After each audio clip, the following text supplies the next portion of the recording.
This is the Mac Talk with David podcast.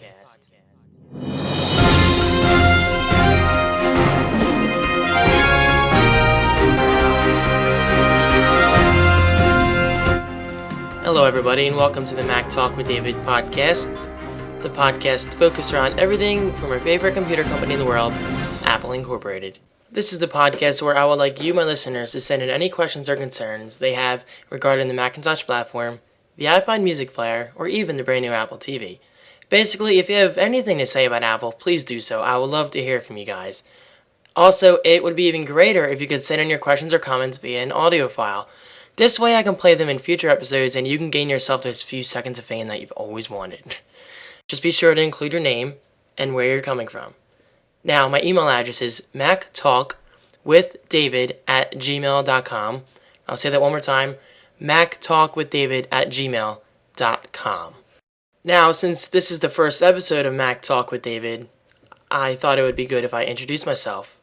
Now, I'm sure, as you can guess, my name is David. My full name is David DeFranco. I currently major in computer graphic arts at my local college. I love it. My number one passion in this world is technology, and my number one favorite thing about technology is, yep, you guessed it, Apple. I love Apple. I'm a huge fan. I switched to the Macintosh platform a little over 2 years ago. In those 2 years, I've learned a lot since I became so, involved and into it, which is why I'm hoping to help you guys understand the Mac platform even more. Or if you're switching from Windows, I hope to make that transition very smooth. Now, speaking of transition, let's get into the main topic of this episode, which is switching to the Mac. What exactly is the Mac? The Mac in many ways is just like the Windows computer you were used to using. Things are just located in different areas of the screen. You use different applications, the menus look different, buttons look different, but overall it's still a computer and they both operate the same way. But in many ways, not to get biased here, but it is the truth, the Mac platform is the better choice, and by far.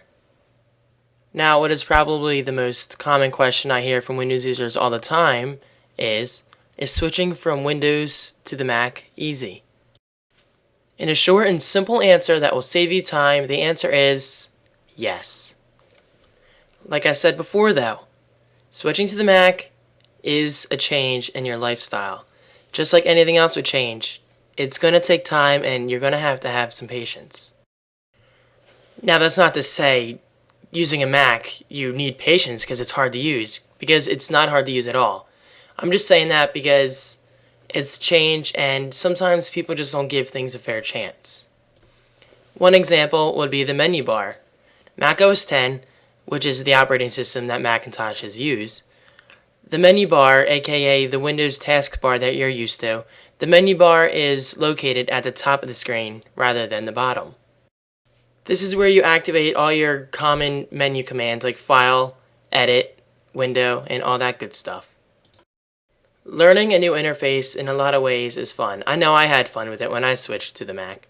But what matters most is when you're using a computer is the applications and how reliable they are. For example, let's take one of the most common application suites in the world, and that is Microsoft Office. Surprisingly, a lot of people don't know this, but Microsoft Office is fully 100% supported on the Mac platform. For instance, let's say you create a Word document in Office, but on Windows. Now, you can take that Word document and open it in Microsoft Office for the Mac, and it will open perfectly fine. This is a huge plus if you have friends and family that use different platforms. Let's say your family uses the Windows platform, but you have a few friends that use the Mac platform. Now, exchanging Office files should be a breeze, and you should have no problems whatsoever, and that, in my opinion, is a big plus. I could talk about applications for the Mac literally all day, but I don't want to bore you guys, and this is my first episode, so I just want to get things going in kind of an intro style. So let's jump to the next topic real quick, which is what kind of different computers Apple offers. Starting at the bottom and working my way up, the first computer that Apple offers is its low-end consumer desktop, and that's called the Mac Mini. This is a great starter computer, and it starts at only $599. Next up is Apple's very popular consumer notebook called the MacBook, starting at only $10.99. If you like photos, videos, music on the go, this is most likely the perfect notebook for you. Following that would be the MacBook Pro, Apple's Pro notebook line. Starting at $19.99, this notebook is very ideal for those prosumers on the go who video edit, produce music, and edit photos. Or if you just want a more powerful notebook than the MacBook, then the MacBook Pro is most likely the choice for you. And next we have probably Apple's most popular computer, the iMac. Starting at only $9.99, with its amazing built-in computer, built-in monitor, built-in speakers, and even built-in iSight camera design, the iMac is a perfect computer for the family. Or even if you want to do some pro tasks and save money, the iMac is still a great machine. And finally, we come to the big daddy on the block, and that's called the Mac Pro.